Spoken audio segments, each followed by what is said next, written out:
In this video, I am going to cover the types of actors in cybersecurity.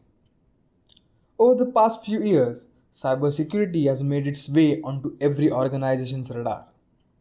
Hardly a week goes by without another high-profile breach. And with every new headline, cybersecurity budgets across the globe are growing even larger. But unfortunately, simply spending more money isn't enough. To avoid the cost and embarrassment of data breach, you will need to understand the types of actors in cybersecurity. Well, starting with the hacker. Well, the term hacking refers to activities that seek to compromise digital devices such as computers, smartphones, tablets, and even entire networks. And while hacking might not always be for malicious purposes, nowadays most references to hacking and hackers characterize them as unlawful activity by cybercriminals motivated by financial gain, protest, information gathering, and even just for fun. Hackers are artists, computer addicts, challenge seekers, creators, and sometimes for good, destroyers. All the online transactions like bill payment and all that stuffs are possible because of them. The media has mixed up the word hackers with crackers. Crackers are the one who do that nuisance. They basically have lack of knowledge in the field, and to present themselves as a hacker to the world, they crack onto computer systems. Hackers are the smartest guys in the field of computer. They have more knowledge and information than those who develop a software system. Hackers are visionaries who could see new ways to use computers, creating programs that no one else could conceive. Hackers are the pioneers of computer industry, building everything from small applications to operating systems. Well, this is a fact. If something is made by human brain, it can be hacked by human brain. Hacking is typically technical in nature, like creating malvertising that deposits malware in a drive by attacking users' interaction. But hackers can also use psychology to trick the user into clicking onto a malicious attachment or providing personal data. These tactics are referred to as social engineering. Well, time is the key. Next is cyber terrorist. Cyber terrorism is the use of internet-based attacks in terrorist activities, including acts of deliberate, large-scale disruption of computer networks, especially of personal computers attached to the internet, by the means of tools such as computer viruses. Cyberterrorism is itself a controversial term.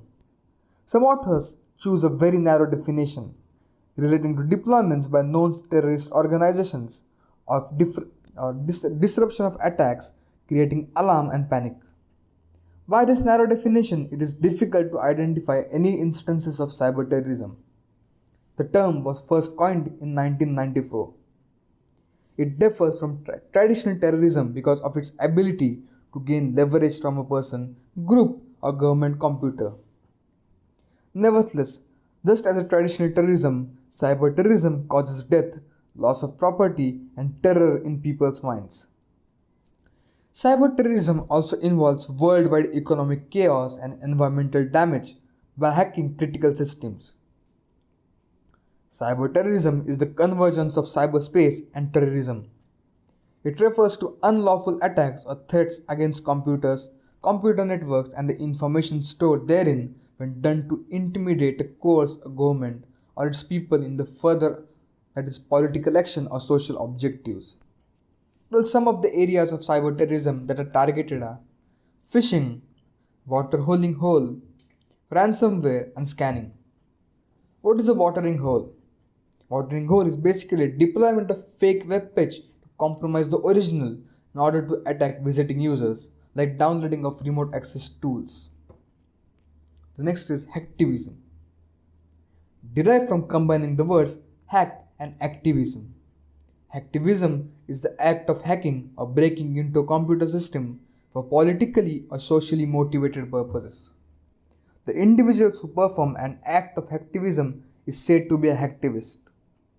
Logically, I can say that hacktivism may be described as the following groups of uncultured members who are born to make the environment unclean and who are capable of feeling the fear in the heart of innocent humanity.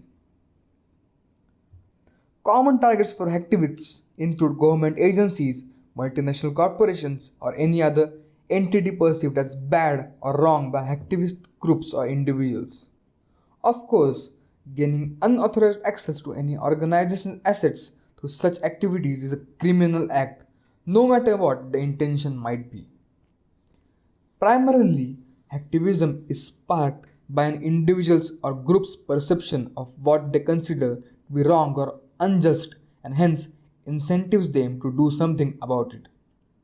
Motivations include revenge, political or social intensives, ideology, protest, a desire to embrace certain organizations or individuals within those organizations, or sometimes sheer vandalism.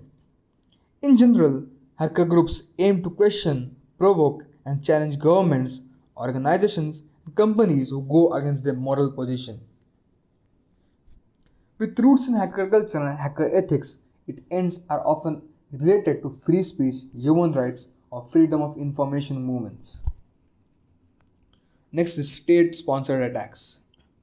There is a global chess match between nation states, businesses, and various digital assets contained within these organizations. The result is that state sponsored cyber attacks. The state sponsored type of cyber attacks have emerged as one of the preeminent threats against targeting companies today.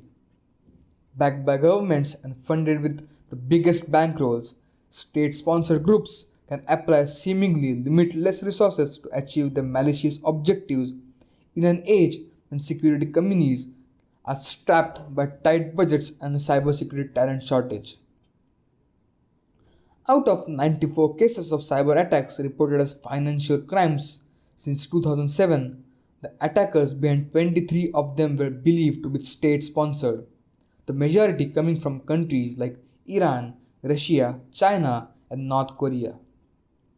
State affiliated or sponsored actors often have particular objectives aligned with either the political, commercial, or military interest of the country of origin.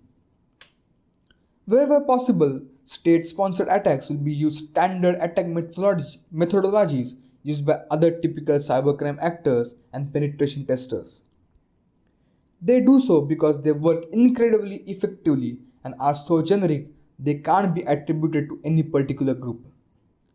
These usually involve targeted phishing emails followed by use of recent, known exploits the victim may not have been aware of. When they have foothold, actors often move laterally into shared servers and other systems where they can steal privileged credentials. From there they rarely use much malware. They mostly stick to using administrator tools like normal system administrators. Well, the state-sponsored actors will rarely make a lot of noise to cause sufficient disruption to warrant suspicion or trigger detection. Their objectives are to remain persistent to retain oversight of communications or access to sensitive data. The last one are script kiddies. Script kiddie generally describes probably the lowest level of hacking or hackers. These hackers don't create or develop hacking tools or methods themselves. They generally copy tools and methods from books or in the internet. As far as I know, the name script kiddie comes from the idea of younger people who don't know how to code or program, therefore copying scripts that other people have already made and try to hack with them.